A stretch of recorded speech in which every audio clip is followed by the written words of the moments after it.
Les grands titres de l'actualité, une présentation de Addict Remorquage et Transport et Mécanique, les spécialistes. Maintenant à Montmagny, c'est Addict, 234-34-61.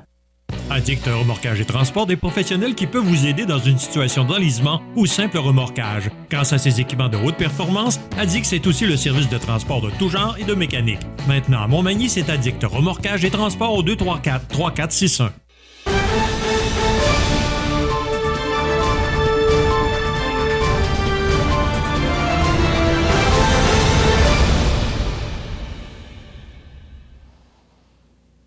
Nous sommes le vendredi 10 février, c'est l'heure de l'actualité en compagnie de José Soucy. Bonjour. Bon matin. José, ta première nouvelle, écoute, tu me surprends. Les deux bras me tombent, les routes sont enneigées ce matin.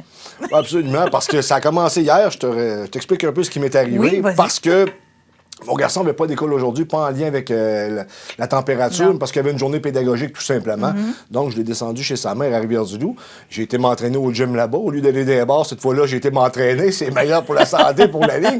Et ensuite de ça, il a fallu que je reparte, bien entendu, vers Berthier-sur-Mer. Et je te dirais, dans le secteur de l'Apocatière, ça commençait à être beaucoup plus laid sur les routes. Et finalement, là, à partir de ce moment-là, jusqu'à Berthier-sur-Mer, je roulais environ à 80 km/h. C'était pas facile. Absolument, moi, je suis toujours à la limite permise par la loi, c'est-à-dire qu'on tolère le 120. Je suis toujours à 118, 120, mais 80, là, 40 km à l'heure de moins. Sur l'autoroute 20. Peux-tu te dire, en bon québécois, que la run a été pas mal plus longue? Il faut faire attention, sincèrement.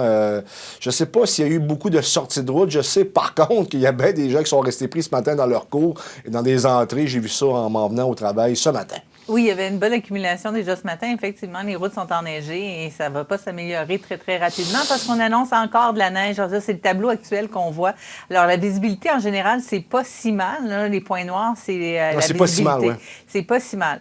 Mais, par contre, les routes sont enneigées de façon générale sur toute la côte du Sud. On est peut-être mieux qu'à Montréal parce que je pense qu'à Montréal, ce matin, c'était de la pluie et du verglas. Oui, effectivement. Nous, on se sauve de ça, finalement. On semble vouloir rester vraiment dans la neige avec un moins 4 degrés. Donc, c'est doux, mais pas assez pour avoir toutes les précipitations qu'on veut pas. Oui, puis en même temps, je présume que si ça reste en bas de zéro, on va être en mesure de garder nos glaces, nos patinoires ouvertes comme à Lillet. C'est ce qui pourrait aider. Et d'ailleurs, du côté de Lillet, ce soir, je vous rappelle qu'il y a du patinage au flambeau. C'était à Berthier-sur-Mer. Et il y en a aussi à Berthier-sur-Mer. Berthier-sur-Mer, c'est demain. Demain, désolé.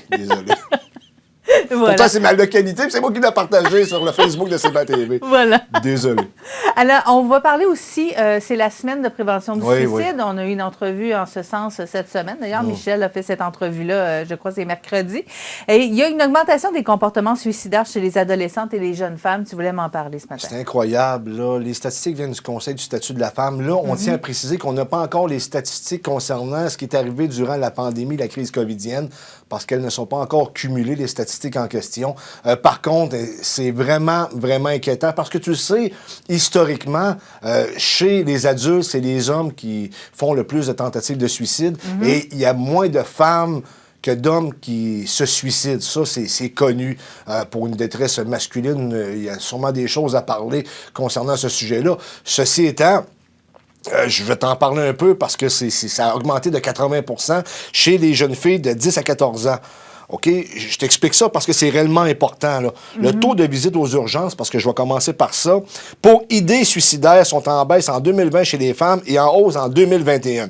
Chez les jeunes filles âgées de 10 à 14 ans, ce taux a nettement augmenté entre 2019 et 2021, passant de 586 à 885 par 100 000 personnes. C'est grave ce qui se passe, là. Et on ne comprend pas pourquoi en passant. Il va falloir qu'on s'y affaire. On présume présentement que ce serait dû justement à la crise covidienne, au fait de devoir rester chez soi, parce qu'on sait que les adolescents doivent socialiser. Là. Absolument. Et on parle également peut-être des réseaux sociaux, mais ça, je pense que c'est l'excuse facile. Je pense que c'est davantage, selon moi, en lien avec la crise covidienne. En outre, chez les adolescentes et jeunes femmes de 15 à 19 ans, là, on change de tranche d'âge un peu, il a cru de 1401 à 1630 par 100 000 personnes. Les taux de 2021 sont d'ailleurs les plus hauts taux observés depuis 2014. Là, maintenant, je vais te parler des tentatives de suicide, parce que là, c'est différent. Oui. Là. C'est vraiment là, la personne là, qui tente de mettre fin à ses jours. Hausse des visites aux urgences en 2021. Écoutez bien ça. Le taux de visites aux urgences en raison d'une tentative de suicide a augmenté d'environ 80 entre 2019 et 2021 chez les jeunes filles âgées de 10 à 14 ans, de 49,2 à 90,9 par 100 000 personnes, et d'environ 20 chez les adolescentes et jeunes femmes de 15 à 19 ans, passant de 187 à 227 par 100 000 personnes.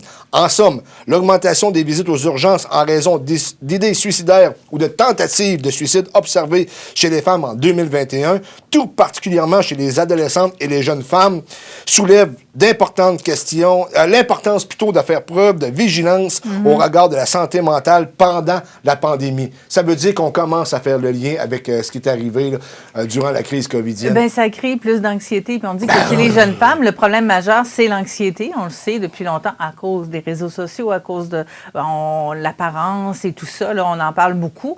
Et effectivement, là, la crise covidienne aurait contribué à augmenter l'anxiété chez les jeunes demoiselles. Pour le moment, on est dans cette piste de possibilités. Mais on n'a pas encore les statistiques officielles pour prouver ce qu'on avance ce matin. Non, et on cherche les pistes de solutions aussi. C'est ça qui est important, parce qu'on parle beaucoup des jeunes hommes depuis plusieurs années. Dans la semaine de prévention du suicide, justement, on axe beaucoup chez les jeunes hommes ou chez les hommes en général. Et là, il va falloir repenser à étendre à la population en général. Parce que localement, j'ai tenté d'avoir des statistiques, je n'ai pas été capable. Par contre, j'ai fait le tour de certains intervenants et intervenantes là, dans le secteur de la MRC de Lillet-Montmagny. Et justement, récemment, je parlais à une dame qui travaille à la MRC de Lillet. Ben, pas à la MRC, mais dans la MRC de Montmagny-Lillet, je te dirais, là, pour, dans le cadre de certains programmes sociaux, puis d'aide. Puis elle m'a dit, j'ai pas de statistiques, j'osais te donner. Par contre, dans mon entourage immédiat, j'en connais au moins 5. Ben voilà. Bon, puis ça, je l'ai entendu souvent de d'autres personnes, mais encore là, c'est des choses qu'on a entendues. On n'a pas des chiffres à vous révéler ce matin, mais là, ça commence à sortir de plus en plus et on va se rendre compte que la manière qu'on a procédé plutôt du côté du gouvernement du Québec, parce qu'on va parler du Québec, là, avec la fermeture de nos commerces, puis le couvre-feu, on s'entend dessus que c'était aucunement justifié, il n'y avait aucune science derrière ça, ben il y a eu un impact considérable et ça commence à sortir un peu partout, puis je présume que le gouvernement du Québec, en l'occurrence le gouvernement de la CAQ, devra ultérieurement faire face à certaines questions. On ne pourra pas toujours juste enterrer ça parce que là... Mais c'est sûr que, José, on commence à voir les effets pervers de la pandémie. On le connaissait en général. On a beaucoup chialé, on en a beaucoup parlé. Absolument.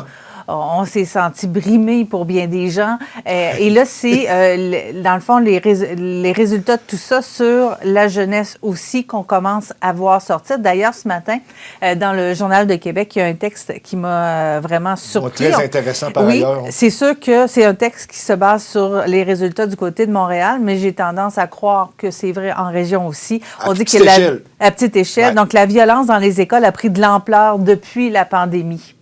Donc, ce serait vraiment important de ce niveau-là. Là, on dit là, que pour la région de Montréal, pour 3 centres de services scolaires de la Rive-Sud de Montréal, l'automne dernier, on a eu près de 700 déclarations d'agression physique et verbale. Ça, c'est pas les enfants là, qui se font agresser, c'est les professeurs qui se font jeter des chaises, qui se font jeter des ciseaux, qui se font battre à coups de poing, qui se ramassent avec des commotions cérébrales, des yeux au beurre noir. C'est grave, là. C'est pas juste je t'ai crié par la tête parce que je suis pas content puis je fais ma petite crise, ma de bacon. Comme on a déjà fait jadis lorsqu'on était plus jeune. Non, c'est rendu à un autre niveau. Il y a vraiment des agressions physiques majeures. Il y a des professeurs qui refusent de retourner travailler. À ce point-là? Oui, parce qu'ils ne sont pas outillés pour ça.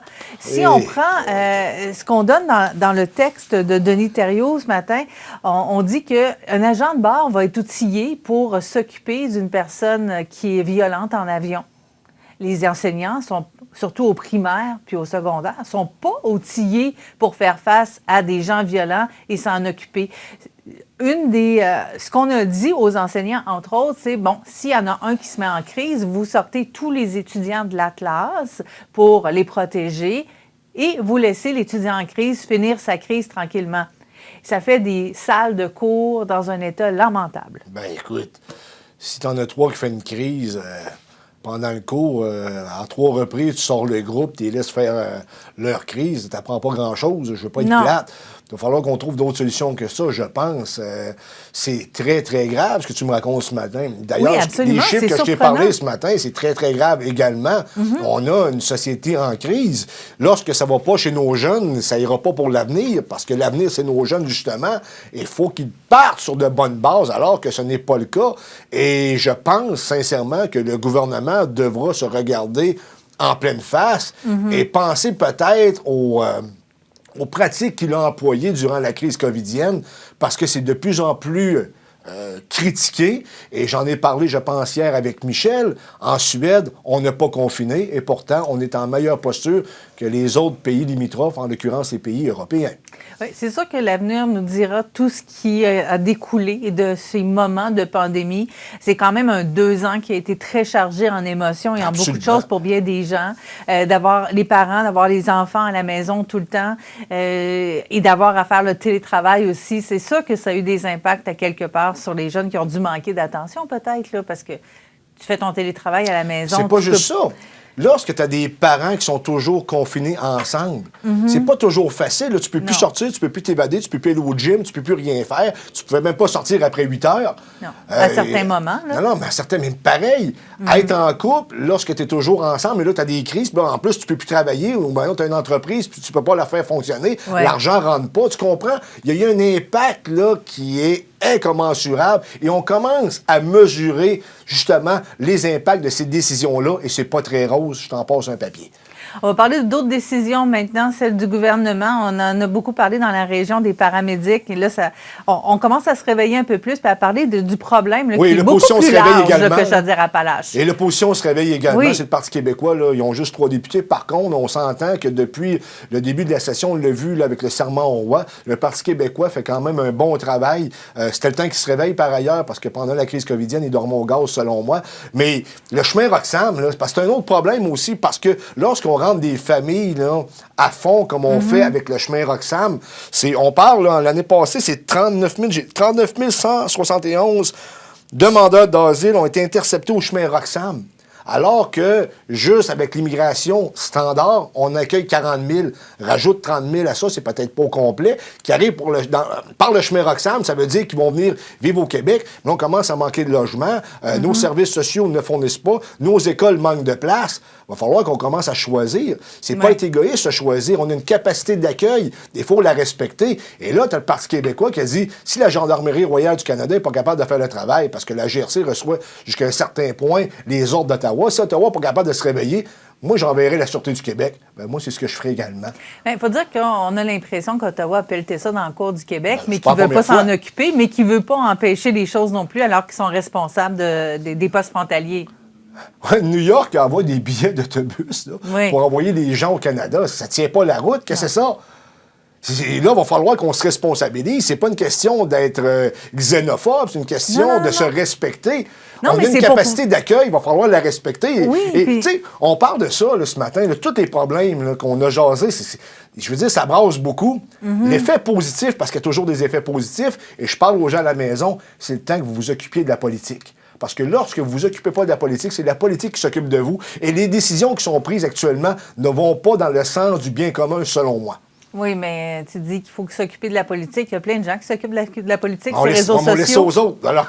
Alors, je sais, mais tu comprends, il va falloir qu'on se réactive et qu'on commence à regarder la gestion de l'État parce que ce soit au Canada comme au Québec, parce qu'on laisse les choses aller, puis là, on se rend compte que ça va de moins en moins bien. Il va falloir qu'on se ressaisisse un peu, je pense. Une autre politique qu'il va falloir toucher très, très bientôt, là, c'est les prix qui se remettent à grimper à l'épicerie. Mais là, ça, c'est pas surprenant. C'était prévu parce qu'on savait qu'il y avait eu des hausses. Il y a des bannières qui ont dit « Ah non, pour Noël, on vous laisse, on vous laisse tranquille, lousse, hein? On vous laisse un petit lousse. » On va claquer après. Oui, là, c'est fini le petit lousse depuis le 1er février. Les prix ont remonté, donc surprenez-vous pas là, à l'épicerie. Là, même les marques sans nom, là, c'est terminé, là, les rabais. Et malheureusement, les épiceries ne peuvent plus survivre. Ben, c'est ça, parce que c'est vraiment les fournisseurs qui ont haussé les prix, donc les épiciers n'ont pas le choix. Et c'est le consommateur qui s'appauvrit de tous côtés là, présentement, n'est-ce pas? 100% raison. Tu parles avec sagesse ce matin.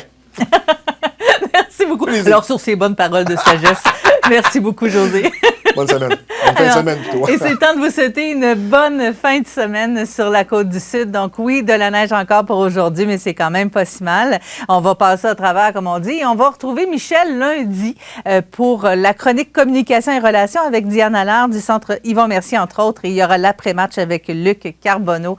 Bonne fin de semaine de la part de José Soucy, de Jean Carbonneau et de moi-même, Marie-Ève Lamonte. Au revoir.